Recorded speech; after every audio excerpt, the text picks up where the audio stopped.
श्री परमात्मने नमः। श्री रामचरितमानस बालकांड आगे। श्री सीता जी के स्वयंवर की जो सुंदर कथा है वही इस नदी में सुहावनी छवि छा रही है। अनेकों सुंदर विचारपूर्ण प्रश्न ही इस नदी की नावें हैं और उनके विवेक युक्त उत्तर ही चतुर केवट हैं। इस कथा को सुनकर पीछे जो आपस में चर्चा होती है वही इस नदी के सहारे सहारे चलने वाले यात्रियों का समाज शोभा पा रहा है। परशुराम जी का क्रोध इस नदी की भयानक धारा है और श्री रामचंद्र जी के श्रेष्ठ वचन ही सुंदर बंधे हुए घाट हैं।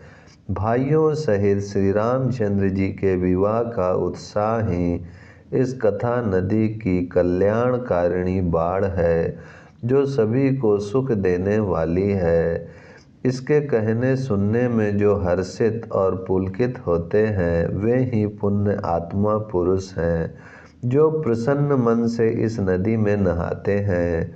श्री रामचंद्र जी के राज तिलक के लिए जो मंगल साज सजाया गया वही मानो पर्व के समय इस नदी पर यात्रियों के समूह इकट्ठे हुए हैं।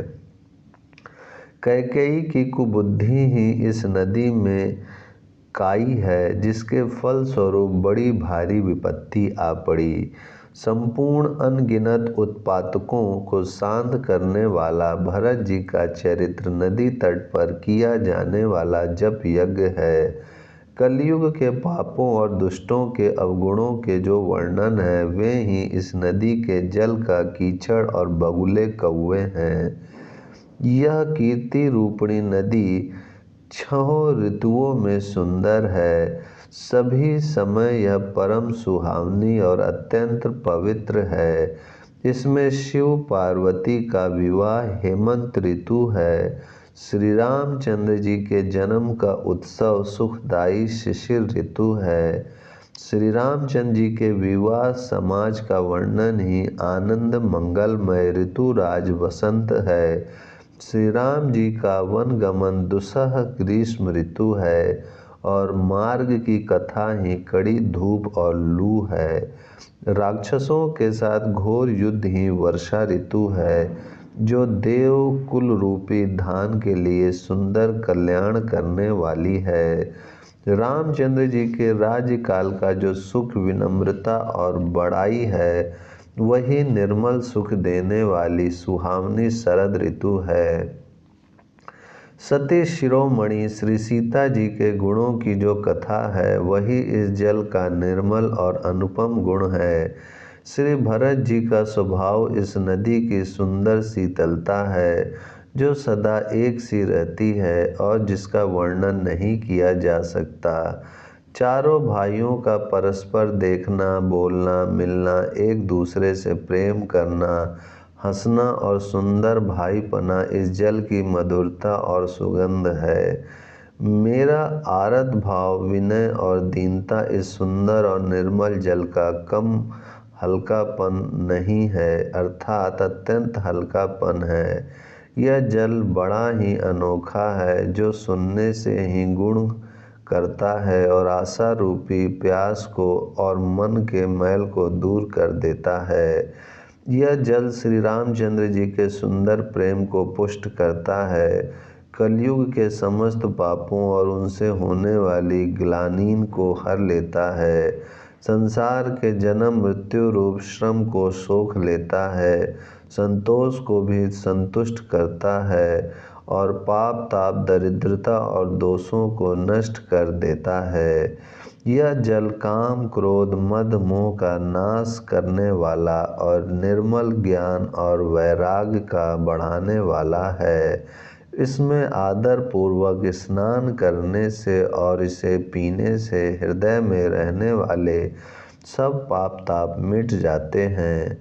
जिन्होंने इस राम सुयस रूपी जल से अपने हृदय को नहीं धोया वे कायर कली काल के द्वारा ठगे गए। जैसे प्यासा हिरण सूर्य की किरणों के रेत पर पड़ने से उत्पन्न हुए जल के भ्रम को वास्तविक जल समझकर पीने को दौड़ता है और जल न पाकर दुखी होता है, वैसे ही वे कलयुग से ठगे हुए जीव भी विषयों के पीछे भटक कर दुखी होंगे। अपनी बुद्धि के अनुसार इस सुंदर जल के गुणों को विचार कर उसमें अपने मन को स्नान कराकर और श्री भवानी शंकर को स्मरण करके कवि तुलसीदास सुंदर कथा कहता है।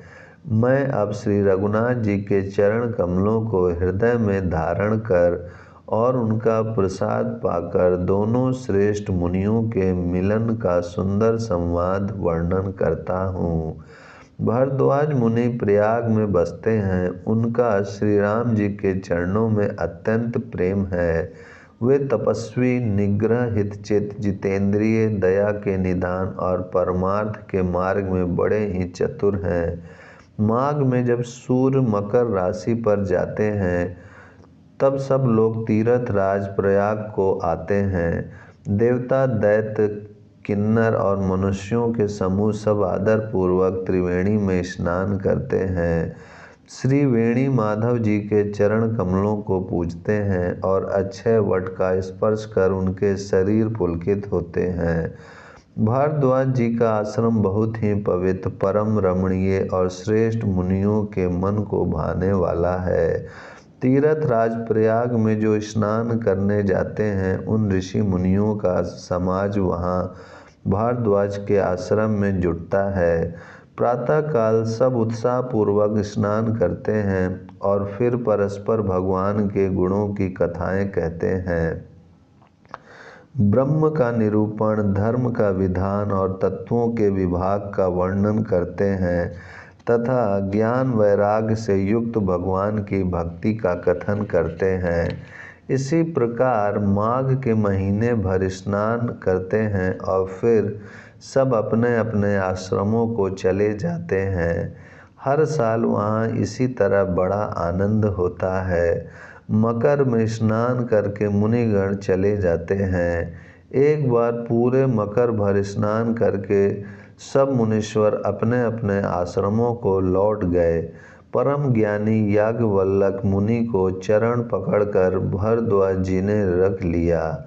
आदर पूर्वक उनके चरण कमल धोए और बड़े ही पवित्र आसन पर उन्हें बैठाया। पूजा करके मुनि याज्ञवल्क्य जी के सुयश का वर्णन किया और फिर अत्यंत पवित्र और कोमल वाणी से बोले, हे नाथ, मेरे मन में एक बड़ा संदेह है। वेदों का तत्व सब आपकी मुट्ठी में है, अर्थात आप ही वेद का तत्व जानने वाले होने के कारण मेरा संदेह निवारण कर सकते हैं, पर उस संदेह को कहते मुझे भय और लाज आती है। भय इसलिए कि कहीं आप यह न समझें कि मेरी परीक्षा ले रहा है। लाज इसलिए कि इतनी आयु बीत गई, अब तक ज्ञान न हुआ, और यदि नहीं कहता तो बड़ी हानि होती, क्योंकि अज्ञानी बना रहता हूँ। हे प्रभु, संत लोग ऐसी नीति कहते हैं और वेद पुराण तथा मुनिजन भी यही बतलाते हैं कि गुरु के साथ छिपाव करने से हृदय में निर्मल ज्ञान नहीं होता। ओम शांति शांति शांति।